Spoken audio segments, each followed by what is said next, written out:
Premier match de la CAN, première vidéo réaction, je ne vais pas tarder, on va droit au but. Déjà, comme a su le titrer RMC, premier match de la CAN, premier match du Maroc, première victoire, mais il n'y avait vraiment rien de grandiose. Surtout en première mi-temps, j'ai vu un Maroc qui a souffert. Un Maroc qui n'arrivait à rien construire d'extraordinaire pour détruire ce bloc défensif comorien. Et j'aimerais vraiment saluer la performance d'un joueur comorien. Et pour moi, c'est le gardien Pandore. Ce gardien-là, il a été l'auteur de 5 arrêts et un penalty arrêté, les gars. Parce que déjà, s'il avait encaissé ce penalty, je pense que le match allait déjà prendre une autre tournure dès la première mi-temps. Parce que le Maroc allait mener au score en allant au vestiaire. Lorsqu'ils allaient revenir, ils allaient encore être plus destructifs que ça. Je pense que les Comoriens n'ont pas proposé un football faible par rapport à leur statut. Ils ont tenu face à un Maroc pendant 45 minutes. Pour ne pas dire 50 minutes parce qu'ils ont encaissé leur premier but après 10 minutes de retour sur la pelouse. Et en vrai, pour les Marocains, le gros coup dur, c'était perdre le capitaine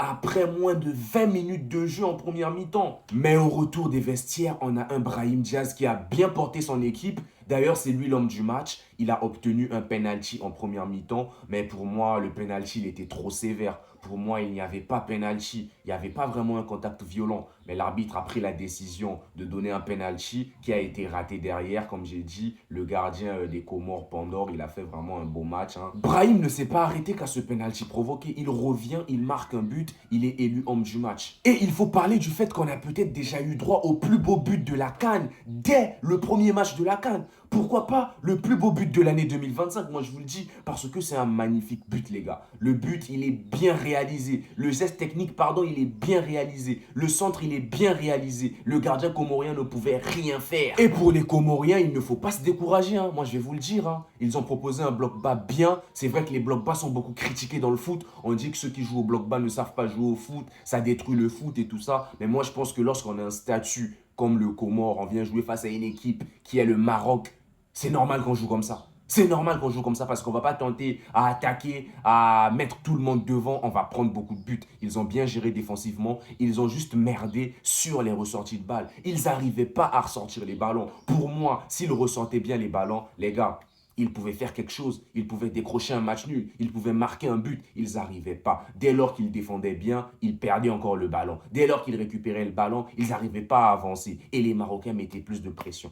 Plus de pression. Et avec plus de pression, on fait des fautes bêtes dans la surface. On fait des fautes aux abords de la surface. On encaisse des buts. C'est normal. Et la paire des latéraux marocains. Non, ces deux latéraux-là, ils ont fait un excellent match. D'ailleurs, leur note d'après-match est bien justifiée. Il n'y a rien à dire sur leur match. Et après, bon, sur la réaction, j'ai essayé d'un peu tout dire en quelques minutes, mais j'aimerais aussi parler de la cérémonie d'ouverture de cette CAN, les gars. Cette cérémonie, elle est bien, elle est bien. Dans l'ensemble, il n'y a rien à dire, elle est bien, elle est belle et tout. Mais comparée à celle qui a été faite pour la dernière CAN en Côte d'Ivoire, les gars, non, je pense que celle de la Côte d'Ivoire, elle reste dans la tête de tout le monde. D'ailleurs, sur les réseaux sociaux, tout le monde dit cette cérémonie-là de la Côte d'Ivoire, elle est plus belle. Elle est plus belle, les gars. Elle reste dans la tête. Il y avait des effets. Il y avait une sensation. En fait, cette cérémonie a procuré une sensation bizarre, les gars. Et je pense que, voilà, il n'y a pas photo. J'aimerais parler, les gars, de la qualité, de la beauté des stades marocains, les gars.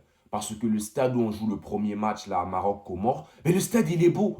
J'ai eu à voir des images des autres stades aussi. Les stades, ils sont magnifiques. Les Marocains, en termes de stade, ils n'ont rien à envier aux Occidentaux. Ça, il faut le dire. Et ça, les autres pays africains, tels que le Congo, le Gabon, le Cameroun, ils doivent prendre exemple sur ça. On doit au moins avoir 5 stades comme ça dans nos pays africains.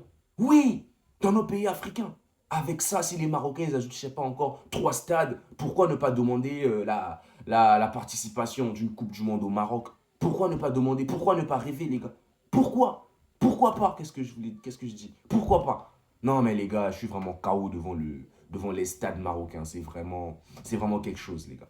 N'hésitez pas à liker, à vous abonner. On va réagir au prochain match. On va essayer de plus décrypter, essayer de plus parler, essayer de plus analyser. Donc, on est ensemble.